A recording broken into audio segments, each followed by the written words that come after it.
Víctor Gómez Casanova, Yolanda Martínez, Oli Matos.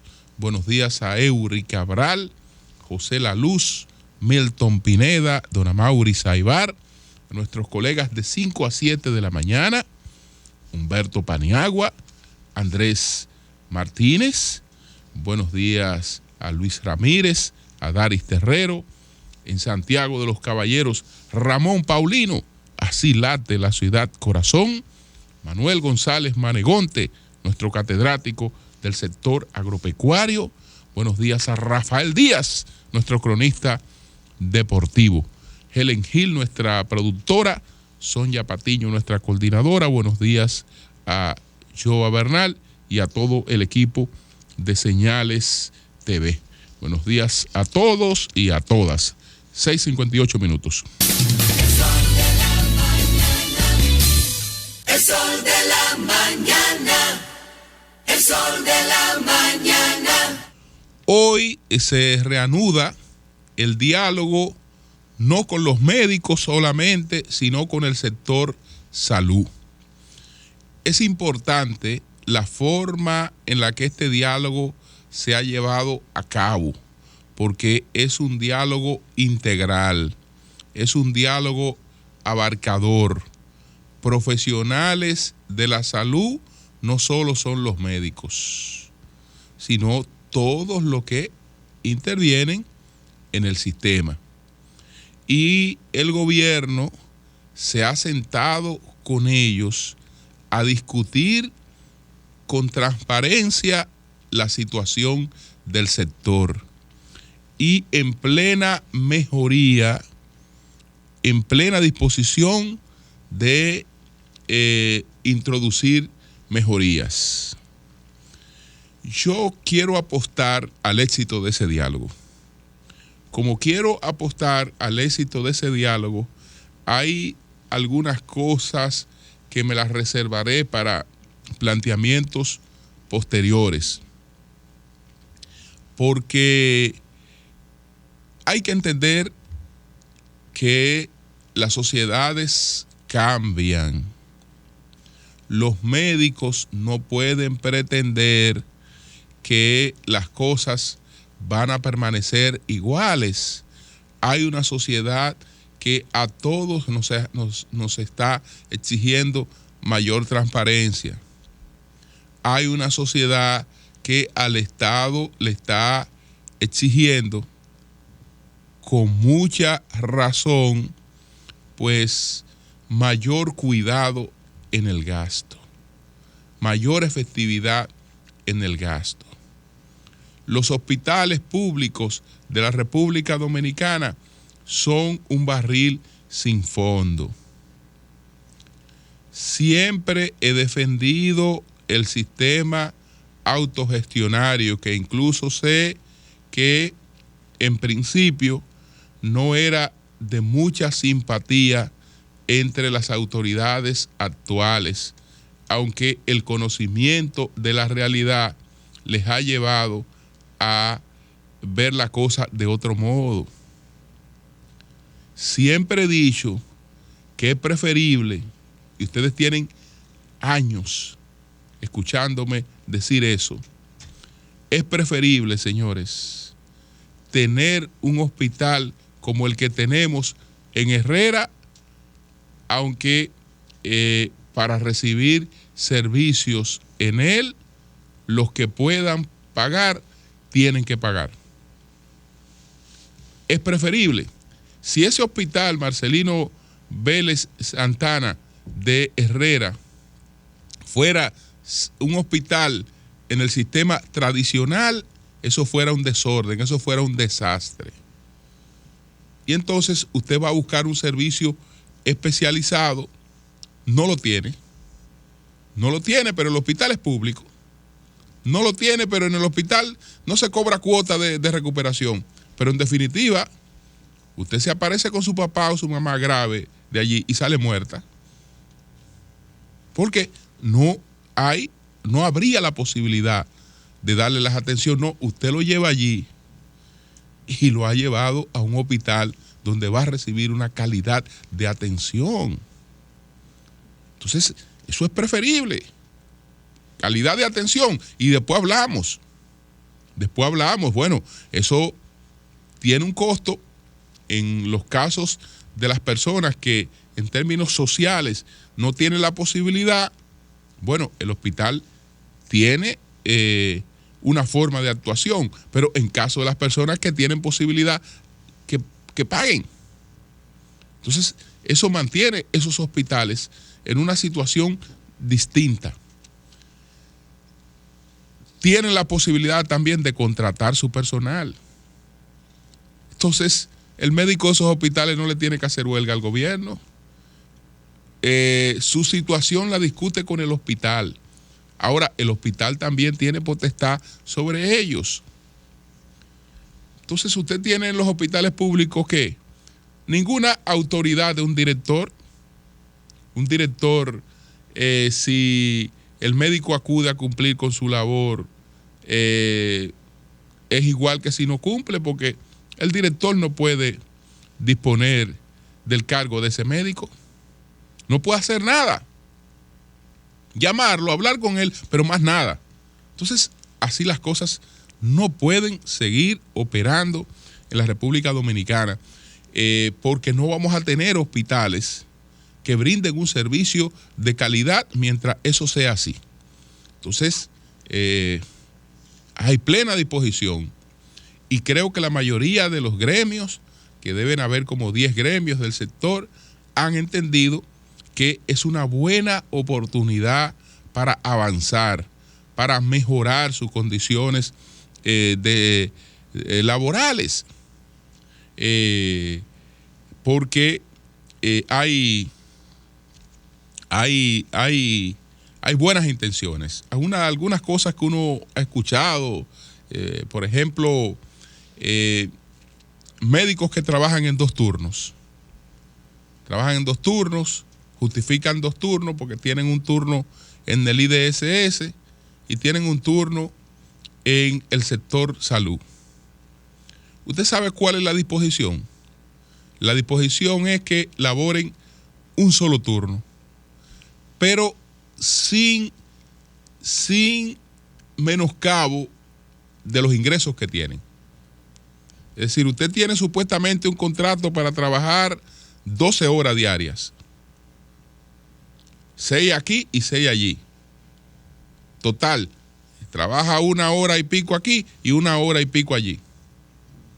Entonces, lo más eficiente, lo más rentable para todo es que trabajes en un solo lugar. Ahí están tus ingresos con todos tus incentivos y las mejorías que ahora se pueden aprobar. Pero tú vas a cumplir. Es decir, tú tienes que cumplir. Y si tú no cumples, eso tiene que tener consecuencias. Eso tiene que tener consecuencias porque ese es dinero de los contribuyentes. Entonces, el contribuyente tiene que ser retribuido con un buen servicio cuando acude a este hospital. Y lo que he mencionado también, de que el hospital hoy tiene la posibilidad también de vender servicios. Pero para vender servicios el hospital tiene que tener calidad, tiene que ofrecer esos servicios de forma competitiva, que para usted sea igual ir a un hospital que ir a una clínica privada, incluso que pueda ser mejor ir al hospital que ir a la clínica privada, como hoy es mejor ir a una escuela pública. Hoy es mejor que ir a una escuela pública que a la mayoría de los colegios privados, que a la mayoría de los colegios que funcionan en los barrios populosos. Es mejor la escuela pública, hay mejores condiciones, se han dado cosas que no la tiene la educación privada. Entonces, yo apuesto por la sensatez y por eso lo dejo hasta aquí, esperando que hoy tengamos buenas noticias. Continuar con el huelguismo, con que el radicalismo, olvídese que eso se queda sin efecto. Eso se queda sin efecto. Y la sociedad debe apoyar al gobierno en lo que el gobierno está planteando. Porque el gobierno no está planteando cosas propiamente para particulares. El gobierno ha asumido una posición de defensa de los pacientes, que son los que van a un hospital. Señor, ¿y cómo es que usted va a buscar un servicio especializado en el hospital que llega una madre que necesita una consulta especializada y la cita se la van a poner para 3 meses? Porque el especialista va una vez a la semana y si acaso, cuando eso debe ocurrir a diario en los hospitales, que se brinden esos servicios con los especialistas que tienen allí. Y entonces, en vez de usted tener una consulta que se la pongan para dentro de 3 meses, tal vez en principio baja eso a 30 días o a 15 días y usted puede recibir su consulta. Es de eso que se trata. Así que esperamos éxito en este diálogo. Se reinicia esta tarde a las 4 de la tarde en la Universidad Autónoma de Santo Domingo. El sol de la mañana, el sol de la mañana. Sobre el tema del Código Penal y básicamente lo que ha concentrado el debate, que es la modificación de la eliminación de un párrafo, del párrafo 110, pues reiterar que entiendo que este párrafo era correcto. Incluso decir algo más, ese párrafo fue consensuado. Incluso ese párrafo era compartido por sectores de las iglesias, por la forma en la que ese párrafo se redactó. Desde luego, se incurrieron en violaciones en la aprobación de las observaciones del presidente. Y en términos constitucionales, con un recurso de inconstitucionalidad, el código quedó pues rechazado o no aprobado por el que se incurrió en inconstitucionalidad. Sin embargo, ahora se produce la eliminación de un párrafo que remitía a una ley, que la ley reglamentara los casos excepcionales. Hay quienes sustentan que no, que eso no se debe permitir bajo ningún concepto, porque sería dejar una brecha para la legalización del aborto. Bueno, señores, porque una cosa se preste a la distorsión, no necesariamente usted la va a impedir. Pero el individuo que mató a más de 80 personas en Niza lo hizo en un camión, lo hizo en un instrumento de carga. ¿Y qué es lo que es un camión? ¿Qué es lo que es una patana? Que mata gente como ha matado aquí cuando no se observan las reglas, cuando anda con unas gomas lisas, cuando no hay respeto a normas elementales, o cuando un individuo hace lo que hizo en Niza. Pero ese es un instrumento de desarrollo, ese es un instrumento de la movilidad del comercio. Entonces no podemos decir, bueno, no podemos tener vehículos de carga porque se presta a que por ahí un loco los agarre o los maneje irresponsablemente o los maneje borracho o haga lo que cualquier cosa y mate gente. No, hay que preverlo todo y lo mejor es que las cosas estén reglamentadas. La Constitución no puede impedir que una madre cuya vida corre peligro pues le sea salvada la vida a la madre. Eso no lo puede impedir la Constitución. Entonces, si lo que queremos es que las cosas si lo que queremos es cambiar la realidad que tenemos, la realidad que tenemos es que aquí, si usted es de clase media o de clase media alta, no hay ningún problema para realizarse un aborto. Incluso no importa que usted sea cristiano o no cristiano, no hay ningún problema para la realización de un aborto. Porque si no quiere correr riesgo en la República Dominicana, lo hace fuera del país sin problema. Lo hace en Estados Unidos o se va un fin de semana a Cuba, que eso es gratis en Cuba. Eso es gratis, sin problema. Incluso los padres van y solamente le exigen llevar algunas cuestiones, llevan que el suero, que llevan llevan algunas cositas ahí para la realización de un aborto. Y Estados Unidos, ni hablar. Y centros privados también, de prestigio, no, todo esto depende. Pero sí hay una carnicería, en cambio, a la que están expuestas las mujeres muy pobres. Y eso no lo para nadie.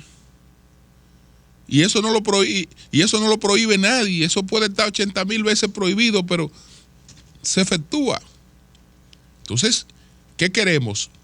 Lo que queremos es que en los casos donde hay malformación, donde hay situaciones que indican que el niño no tiene la posibilidad de sobrevivir,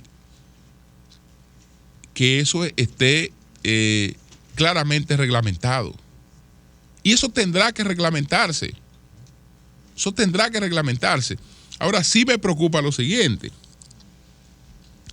Entre las reacciones que se han producido, hay un documento que publicaron ayer 2 entidades internacionales, Amnistía Internacional y Oxfam. Entonces, me parece una reacción muy rápida. Me parece que eso no contribuye en nada porque radicaliza un sector importante, un sector influyente, un sector con el que la sociedad dominicana tiene que dialogar para resolver ese problema. Y entonces da motivo para quienes digan que esto está promovido por una agenda internacional, lo piensen así. ¿Y cómo es posible que una medida que no ha pasado 24 horas que se ha producido ya en términos internacionales crea estas reacciones? Eso es desbordado. A veces hay que tener prudencia en saber si lo que usted hace aporta o no aporta. Yo creo que este documento, independientemente de que es muy crítico y de que plantea cosas con las que usted puede estar de acuerdo, sugiere otra cosa, sugiere que hay la presión de una agenda internacional y sugiere la posibilidad incluso de que esto se convierta en un instrumento de chantaje contra el país y que dé pie a que se use para campaña negativa contra la República Dominicana. Entre otras cosas, ¿qué dicen estas entidades, Oxfam y Amnistía Internacional?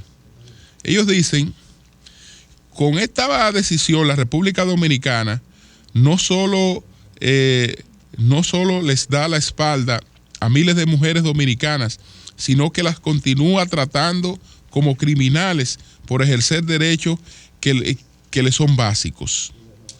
Esta decisión supone un claro retroceso respecto al Código Penal aprobado en 2014 y que incluía la despenalización del aborto ante 3 causales y que daba mayor protección a las mujeres en República Dominicana.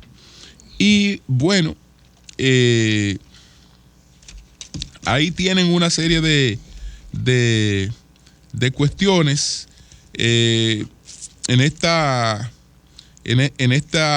esto se plantea que la República Dominicana es uno de los países latinoamericanos con mayores índices de muertes de mujeres relacionadas con el embarazo, parto y puerperio. En el país mueren 106 mujeres por cada 100.000 nacimientos vivos, mientras que en el promedio en la región es de 77, según los datos presentados en el informe de seguimiento de los Objetivos de Desarrollo del Milenio, elaborado por el Ministerio de Economía, Planificación y Desarrollo. Desde la primera vez que se hablaron de esos datos, yo lo he puesto bajo cierta sospecha. Que me excuse el Ministerio de Economía, Planificación y Desarrollo, porque eso hay que separarlo. Hay que ver, porque esta no es una selva. Y la mayoría de las mujeres dominicanas, desde que se inicia un proceso de aborto, tienen atención hospitalarias. Pero aquí se organizan giras diarias de mujeres que cruzan la frontera y vienen a parir. Y la primera vez que esas mujeres han visto un hospital es el día que vienen en labor de parto. Entonces, eso tiene que dar un alto índice de mortalidad. Pero ese alto índice de mortalidad se produce en la República Dominicana. Entonces, mucho cuidado con evaluar a la República Dominicana con cifras así, aunque la aporte la misma República Dominicana, porque aquí tenemos un problema serio en ese sentido. Hay un problema serio. Entonces, no creo prudente esta cuestión. Este debate, Oxfam y Amnistía Internacional deben dejarlo entre los dominicanos, porque puede aparecer más fácil un acuerdo entre nosotros. Y de hecho, repito, ese párrafo fue consensuado con la iglesia. Fue consensuado con la iglesia. Y una parte de la iglesia compartía ese párrafo 110, que era un párrafo muy, muy específico. Muy específico este párrafo 110, que habla de que cuando la vida de la mujer embarazada esté en riesgo, cuando el embarazo ha sido producto de una violación sexual o incesto, y en caso de malformación incompatible con la vida. Pero se supone que eso tiene que ser documentado, que no puede ser que un médico lo diga, ¿por qué se realizó esto? Por esto. No, eso tiene que estar documentado. Una violación tiene que ser denunciada. Para existir tiene que ser denunciada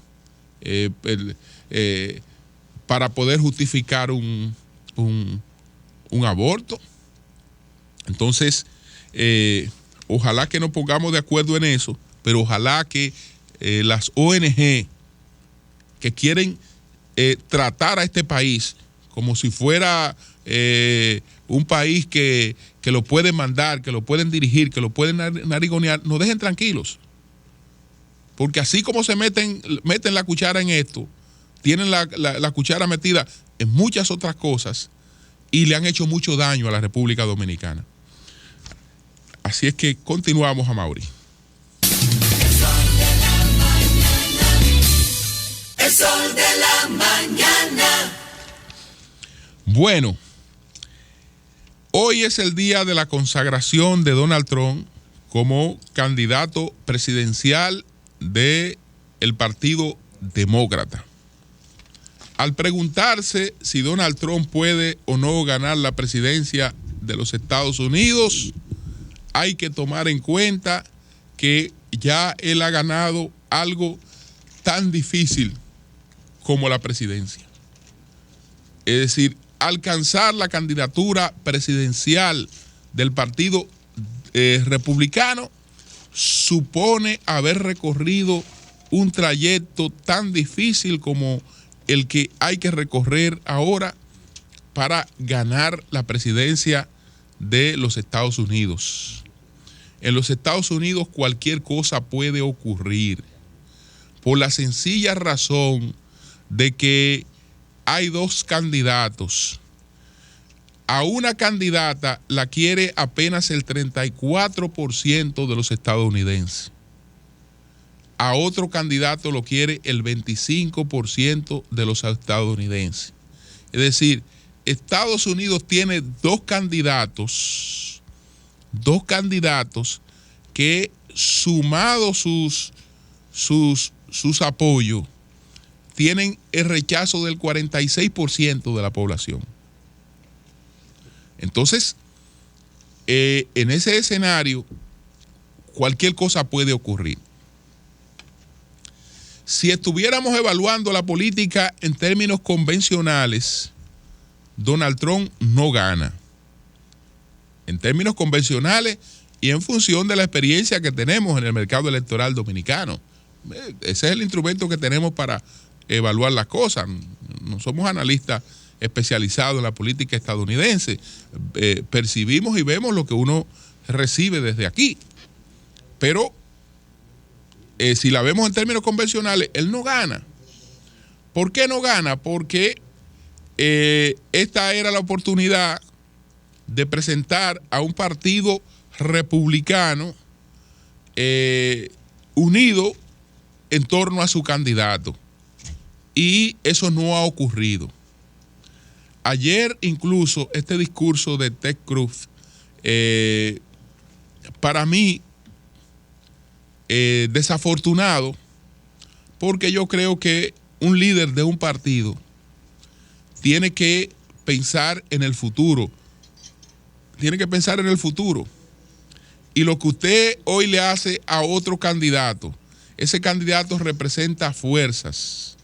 Y esas fuerzas se sienten agredidas por lo que usted ha hecho. Entonces, no espere después que si usted no ha contribuido a que se unan en torno a otro, se va a contribuir después a unirse en torno a usted. Creo que el discurso de Paul Ryan fue más coherente en el sentido de que, bueno, ya no es que a mí me guste o no me guste Donald Trump. Este es el buey con el que hay que arar. Este es el buey con el que hay que arar porque este es el candidato nuestro. Y Paul Ryan, si va a ser candidato presidencial en el futuro, es por el Partido Republicano que va a ser candidato presidencial. Entonces, tiene que expresarse en coherencia con eso. Ted Cruz debió sencillamente no acudir a esa convención. Hacer lo que hicieron otros líderes, brillar por su ausencia, pero ir a tomar un turno para pedirle a la gente que vote por su conciencia, que no vote por improvisado. Es decir, para ir a agotar un turno contra la candidatura de Donald Trump, yo creo que le hace más daño al futuro de Ted Cruz que a las aspiraciones inmediatas de Donald Trump.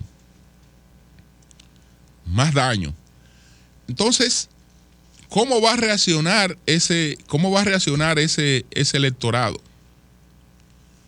Al que este señor le está planteando una serie de cosas que algunas son absurdas, pero otras no lo son, porque cuando él habla, por ejemplo, de que va a poner impuestos a todas las importaciones procedentes desde México, le va a poner impuestos, incluyendo a los vehículos, pues él está hablando de sacar de mercado a muchas empresas estadounidenses.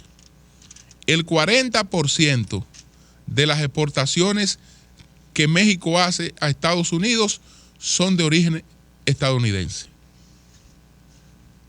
Cuando está hablando de una serie de cosas, está hablando de sacar de mercado marcas y empresas estadounidenses. Sacar de mercado, porque una cosa son los productos de consumo masivo, aunque sean de diseño prestigioso, y otra cosa son los productos ya más exclusivos. Entonces, una cosa se puede llamar Nike, se puede llamar Adidas, se puede llamar Under Armour, como se llame, pero eso tiene un nivel de precio. Para que sea competitivo, tiene un nivel de precio. Si usted lo coloca sobre ese nivel de precio competitivo, entonces sencillamente está anulando una parte del mercado. Eso es absurdo. Pero cuando este señor le dice a los estadounidenses, miren, aquí se va a acabar el relajo de que una mujer viene a parir aquí, y que vino y parió aquí, y que el hijo es estadounidense. Cuando él le dice eso, él le está diciendo a los estadounidenses algo que la mayoría apoyan y quieren escuchar. Cuando él le dice que los indocumentados se retornan, le dice a algo que quieren escuchar. Y la gente no tiene respuesta frente al deterioro de sus condiciones materiales de existencia, a la desaparición del sueño americano. Y hay cosas que pasan y que son incidentes que no tienen la mayor importancia. Hasta ahora, ¿qué ha pasado con Trump? Que incluso que los medios que no quisieran favorecerle, le han favorecido. Dos medios importantísimos para citar, el New York Times, The Washington Post, son dos medios demócratas que están claramente identificados con la propuesta demócrata. Sin embargo, uno le ha dado un 65% de cobertura positiva a Trump y otro le ha dado un 63% de cobertura positiva a Trump. Porque resulta que Hillary ha tenido una gran desventaja. La gran desventaja de Hillary fue la de arrancar tan alta como arrancó. Arrancó alta, arrancó imbatible, y entonces después la gente lo único que ha escuchado es que ella ha descendido. La gente lo único que ha escuchado es que incluso ante los nuevos votantes, ante la juventud, hubo otro candidato que llegó donde ella no podía llegar y que ha movido gente que ella no podía mover. Y la gente lo que ha escuchado es que los escándalos de ella, de Trump, que tiene sus escándalos, que tiene y que cuando se subió por primera vez a una tarima la gente sabía quién era, y que no hay nada nuevo que pueda hacer una revelación, pues la gente sabe quién era que le estaba hablando. De ese, lo que han escuchado es que ha venido en ascenso y que de oveja negra se ha convertido en una realidad. Eso es muy peligroso. Pese a las dificultades que ha tenido para la compactación de la candidatura en el partido demócrata. Él ha dicho que va a hacer unas revelaciones. Va a hacer unas revelaciones, que tiene ahí una serie de cosas contra los Clinton que podrían tener algún impacto. Lo que ha ocurrido en Estados Unidos es increíble. Si cualquiera hubiese hecho una apuesta a quién iba a ser el candidato del Partido Republicano, pues eso se habría apostado a que iba a ser Jeb Bush. Sí, y que ha sido uno de los que quedó en peores condiciones. Incluso cuando Carlos Alberto Montaner estuvo aquí, nos reveló que se había producido una reunión entre las familias Clinton y las familias Bush. Esas dos familias daban por un hecho que los candidatos presidenciales, en definitiva, al final de la jornada, iban a ser Hillary Clinton y Jeb Bush. Y se reunieron para pactar cómo iba a ser la campaña. Y fíjense que ha aparecido, como decía Oli ayer, este cisne negro. Cambio y fuera.